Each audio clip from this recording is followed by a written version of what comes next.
Hello guys and welcome back. If you are new around here, I cover mostly Australian true crime cases, but today we are covering an international solved case. Now I'm thinking of starting to incorporate more international cases into my content, so if you like the idea of that, let me know in the comments below. Now, many of you may recognize this case or at least be familiar with the name Amanda Todd, or you may just remember her video that went viral in 2012 after her death.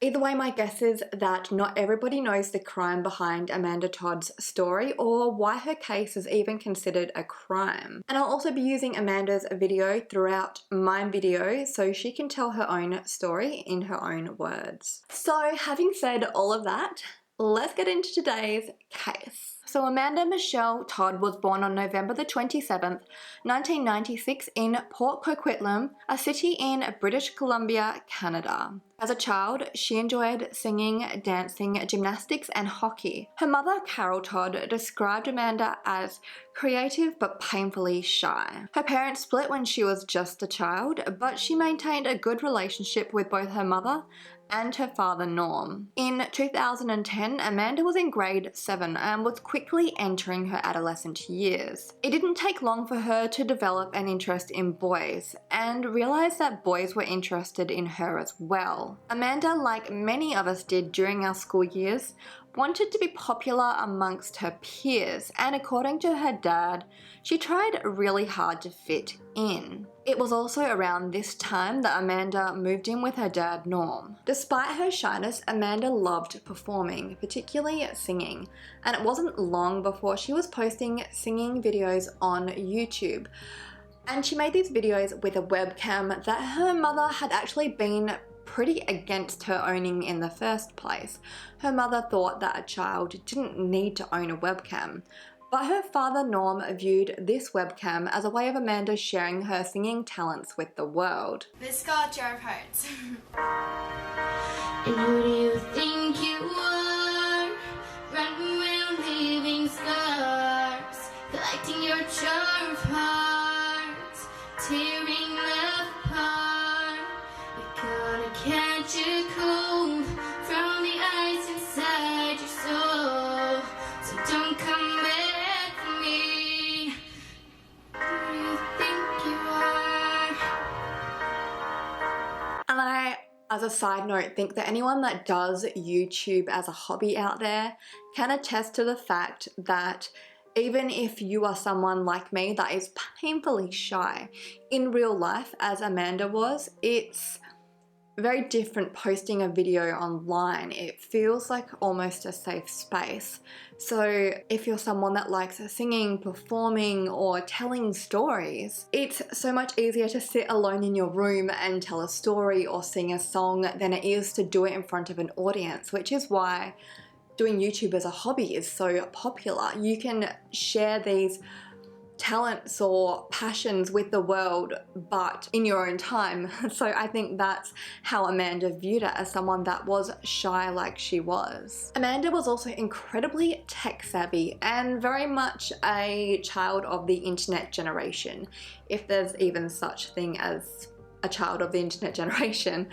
But you get what I'm saying, and as such, she frequented forums and chat rooms and websites like Chat Roulette, but not Chat Roulette, but websites similar to that, under the online name Cutie Lover. And as I said, I know for myself that in the year 2010, even though I am a bit older than Amanda, I was doing exactly the same things as she was. I had a webcam, I used it, I went on chat rooms and forums, and as I said, Chat Roulette and similar websites.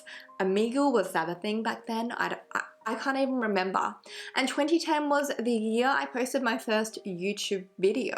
It was a time when the internet was, in my opinion, really changing and evolving from what it had been.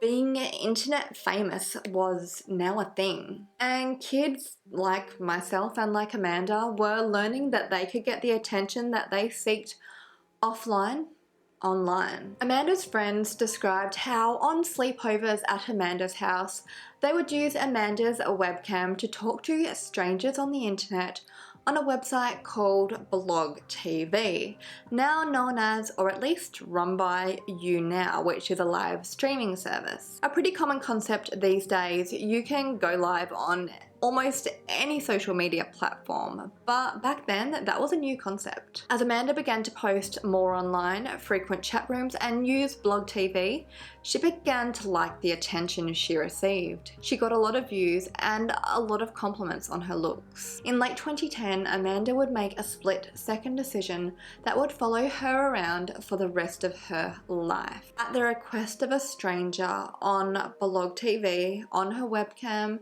Amanda lifted her top up for everyone on the internet to see. Likely unbeknownst to Amanda at the time, the video of her lifting her top was screenshotted or screen captured, which meant that that picture was going to be out there forever, and it was. It was soon shared to an inappropriate website. Not long after this, Amanda received a message on Facebook from someone she did not know, and this person had the screenshot of Amanda's chest. And with that, they began to blackmail Amanda. This blackmailer knew her school, her home address, and the names of her family and friends.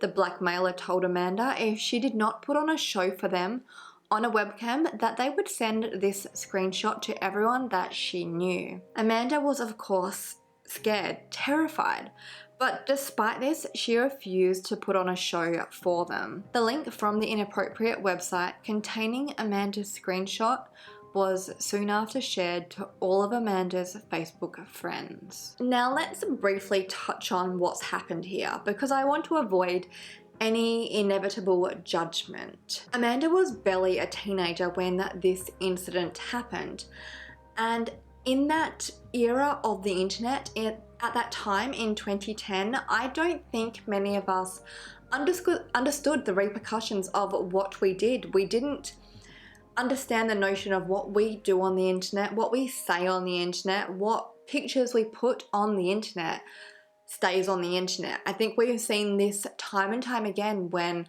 people's old tweets are dredged up from 10 years ago, or someone finds a image of someone from 10 years ago on their Facebook page. It's so easy to scroll back and see what we've said and done, or for someone to take a screenshot of us on a webcam. It's not something that I thought about 10 years ago, and I don't think it's something that we were being taught, and clearly Amanda didn't think about this either. Of course, now we are very aware of what goes on the internet stays on the internet forever. And before anyone tries to victim blame, let's just think about the person for 1 second that asked a minor to expose their chest. I think they're the sick, disgusting, vile human being in this situation here. Amanda is the victim. Let's not lose sight of that. I'm sure many of us made silly mistakes on the internet in 2010, but my bet is that not many, if any of us, made a mistake that followed us around for the rest of our lives and ultimately killed us. During the Christmas break of that same year, 2010, Amanda was awoken at 4 in the morning by a knock on the door from police. The police informed Amanda and her family that her screenshotted image was now circulating the internet. The incident was not taken any further legally at this time, and Amanda tried to tell her parents that the incident was no big deal, that she'd just been mucking around on the internet with her webcam and just having fun. On Christmas Eve, Amanda's mother Carol received a message on Facebook from someone she did not know, warning her that her daughter was being blackmailed over this screenshotted image. The experience of being blackmailed and exploited so publicly at such a young age, not to mention the online bullying she started to receive, left Amanda experiencing anxiety, depression, and panic disorder. She soon returned to school as that girl in that photo. Amanda described the situation in journal-type letters found on her computer that read, "There are people out there that can't talk to me, or they will be hated. I never got the chance to go out of my house and be a real normal person. Instead, now all I do is hide. I'm always scared of what's going to happen." Due to the intensive bullying Amanda received, she was forced to move schools.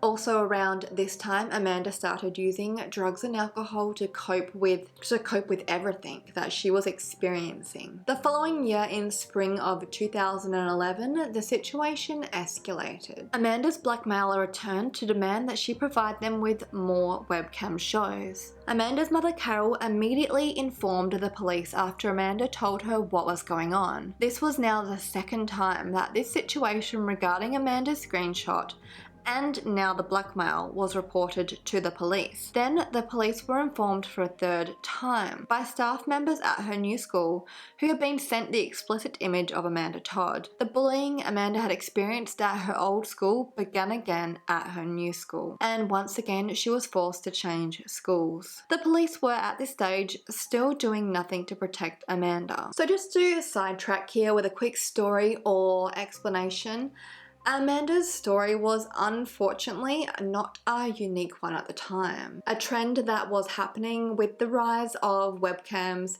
social media, live streaming, etc. was something called capping, which was short for screen capturing or screenshotting. And it was when young girls would go on their webcams or live streams and would do inappropriate things such as lift their shirt or dance, and the person watching on the other end would screen capture it. Capping. At one point, there was even a show ran anonymously on YouTube called The Daily Capper that would share these images and tell the audience who these girls were, their names, where they lived, etc. These images were also shared on forums where people would discuss how to obtain more images of individual girls and what their names were, where they lived, etc. And this is what led to blackmailing cases like Amanda Todd's and many others. It was a mess that many girls at the time felt they could not escape from.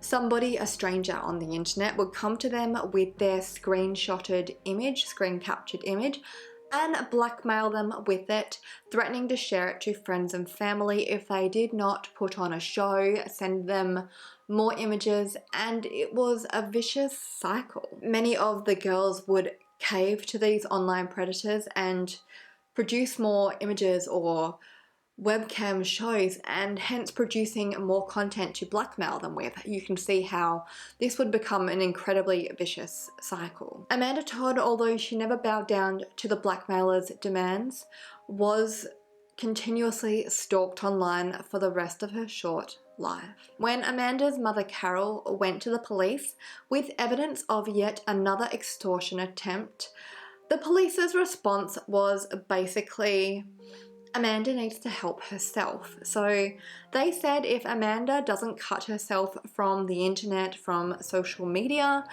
we can't help her. And for a young teenager that enjoyed the internet and technology and enjoyed receiving the attention online that she did, this was almost an impossible task. Despite all of her online problems, Amanda still couldn't stay away. Carol said that the police really made no attempt to figure out who Amanda's anonymous blackmailer was. They didn't try to look at her laptop or any of her accounts, and when Carol suggested to police that they bait this online predator, which is a pretty logical idea, they didn't, basically. They pretty much at the time did nothing. In November of 2011, Amanda's blackmailer took things to the next level.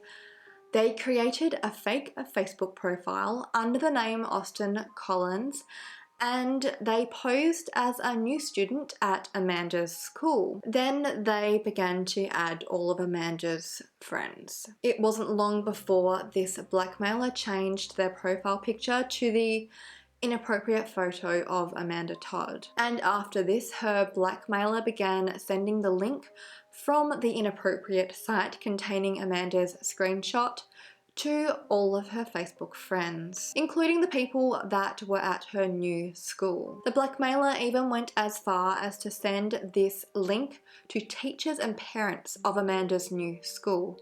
And of course, this forced her to change schools once again. Amanda's mental state further deteriorated after this incident, and this is when she began to self-harm. And Amanda did actually send out a Facebook message to friends and family that had received any links or messages from the Austin Collins fake Facebook profile.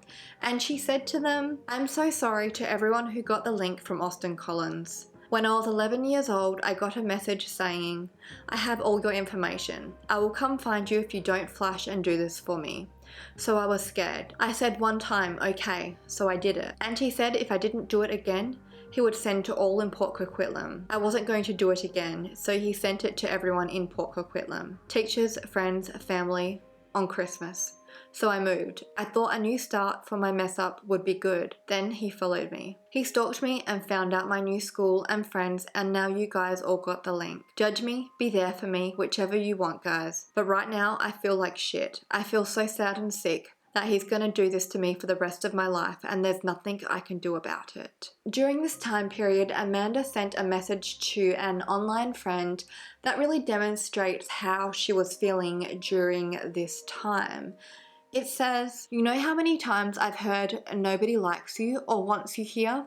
Go back to where you came from, or if you died, I would throw a party. Ever since all this happened, I just cry myself to sleep because it hurts no matter what. Please, please, just help me." During this time, an old guy friend, as he is known, got in contact with Amanda and they began chatting. The old guy friend told Amanda that he liked her despite the fact he had a girlfriend. He eventually invited Amanda over to his house while his girlfriend was on vacation. The pair ended up sleeping together. Amanda believed the male friend had really liked her, but came to realize what a mistake it had been to go over to his house that day. She soon realized he did not like her at all. He had just wanted to sleep with her. The next week at school, Amanda was confronted by this male friend's girlfriend and 15 of her friends. The group started harassing Amanda and shouting insults at her, telling her that nobody at her new school liked her. A guy in the group yelled, "Punch her already." And this is when the girlfriend pushed Amanda to the ground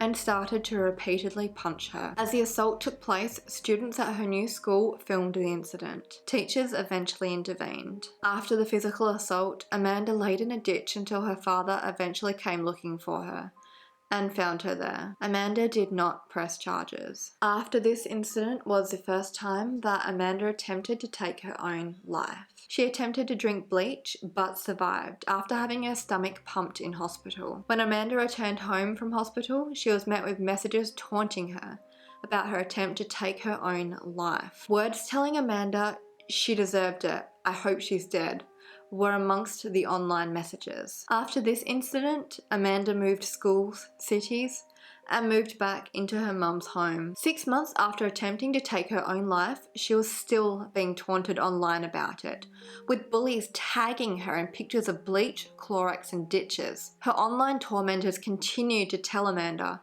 she should try to drink bleach again and that they hoped she would die the next time around. One online bully said to Amanda, "I hope she sees this and kills herself." Amanda's depression and anxiety escalated to a whole new level, and she was continuing to self-harm. At this stage, she was also on antidepressants and receiving counselling. In the summer of 2012, Amanda made a second attempt to take her own life, overdosing on pills. She spent 2 days in hospital but survived. Once again, Amanda returned to taunts and bullying, with people calling her psycho and asking if she'd been in the crazy hospital, which is just so incredibly cruel and horrific. I can't begin to imagine or process how people can be that incredibly cruel. Her mother later stated regarding these taunts, "Are kids really that nasty?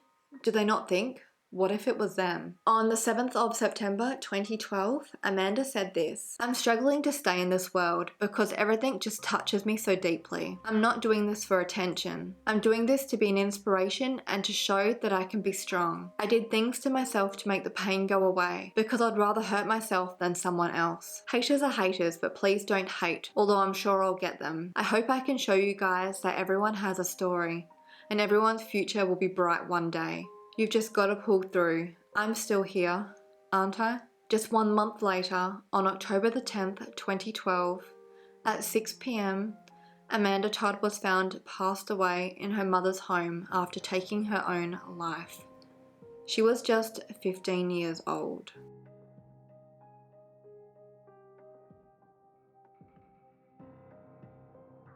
So chances are, if you have heard about the Amanda Todd story, you've heard about it through the video that she made just 1 month before her death. That went viral after she passed away, and I have inserted snippets of that video throughout this video. The video, which was made in September of 2012, was posted to YouTube. It outlines her story in her words. Amanda is in the video with her face barely visible, silently holding up notes or palm cards that detail her story. If you haven't seen it in its entirety, I will link it down below so you can watch it. And heartbreakingly, the video ends with Amanda holding up 2 final cards that say, "I have nobody, I need somebody. My name is Amanda Todd." Many have interpreted this video as Amanda's final goodbye before taking her own life. But her mother Carol insists that's not the case.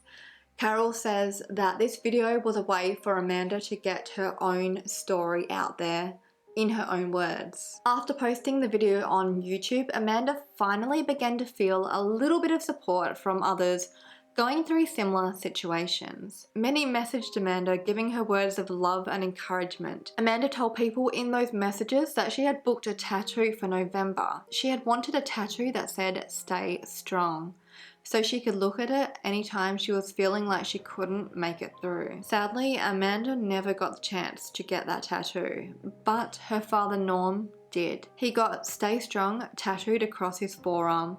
That was done with a mixture of tattoo ink and Amanda's ashes. The huge media coverage that Amanda Todd received after her passing finally spurred Canadian authorities to make a public appeal for information. They received 400 tips in 24 hours. Unfortunately, they also received a lot of false information, and there was also a lot of false information at that time circulating the internet. On October the 19th, 2012, vigils were held across Canada and internationally in memory of Amanda Todd and others that had lost their lives as she did. Hacktivist group Anonymous even got involved after Amanda's death, naming a 32-year-old man as Amanda's blackmailer and posting his private information online, namely his home address. This, as you can imagine, resulted in the individual being harassed. Police later found Anonymous's claims to be unfounded, stating,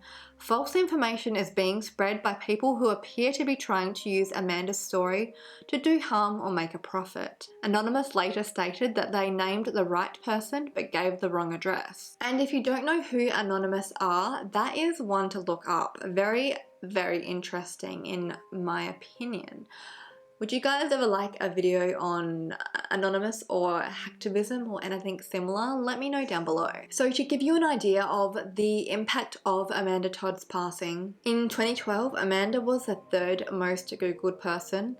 She had vigils in her memory held in over 38 countries between 2012 and 2013. Over 1 million people liked a memorial page for Amanda on Facebook, although unfortunately this page was littered with people continuing to bully Amanda even after her death. And her video has been viewed hundreds of millions of times across various online platforms. So let's talk about the crime aspect of this case. It was revealed that in November of 2011, which was about a year before Amanda took her own life, the Canadian organisation cybertip.ca, a tip line for reporting online child exploitation, received a tip about Amanda Todd and her image that was circulating the internet. This tip was passed on to police and child welfare agencies.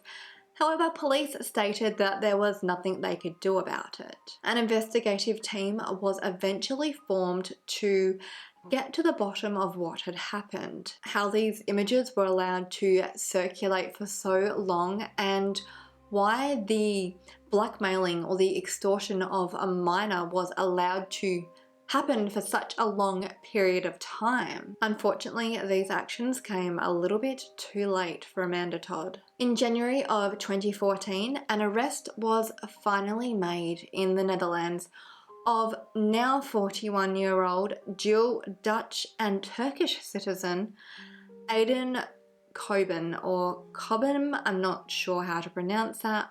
Let's just go with Coben. A recluse who often went by the online aliases Tyler Boo or Austin Collins, the same name that was used for the fake Facebook profile that I mentioned earlier in the video. In April of 2014, Dutch authorities charged him with indecent assault, online fraud, blackmail, and possessing indecent images of children. Canadian authorities, not long after this, charged him with extortion, internet luring, criminal harassment, and possession and distribution of indecent images of children, which included Amanda Todd. Authorities also installed spyware on Coben's computer, where they discovered chat logs of extortion and over 5,800 bookmarked potential victims and their personal social media pages. In January of 2015, Coben wrote an open letter proclaiming his innocence. It wasn't until February of 2017 that Aiden Coben went to trial in the Netherlands, which was 5 years after the death of Amanda Todd. As far as his Dutch charges, he faced 72 charges involving 39 victims, 34 women and 5 men. His youngest was just 10 years old, and Amanda is not even part of that group. Amanda's mother actually attended the Dutch trial, despite the fact Amanda's case was not actually part of these proceedings. Coben was convicted and sentenced to 10 years and 8 months in prison. However, he could be released as early as February of 2021. And this sentence just relates to the Dutch charges against him. In Canada, Coben faces charges in which he will need to be extradited to Canada for, but he will need to finish out his current sentence before being extradited. In August of 2019, so just this year, it was reported that Coben dropped his appeal so he could speed up the process of being extradited to Canada. This means that hopefully as soon as he is released, he can be extradited, brought to Canada, and charged in relation to not only Amanda Todd's case but many other victims he had in Canada. It's potentially still a few years away, but hopefully it will eventually occur. And Aiden Coben still claims he is innocent.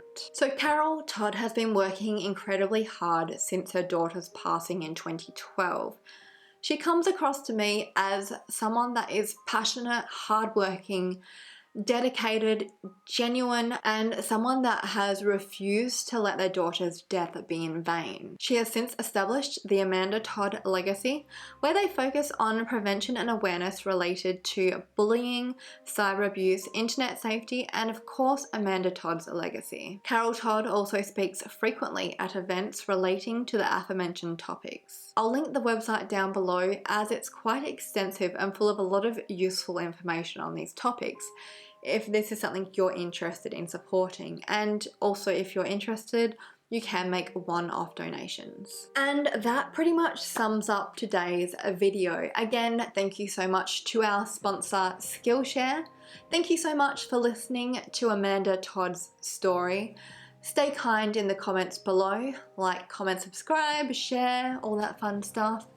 Until next time, stay vigilant, stay safe, and I will see you soon.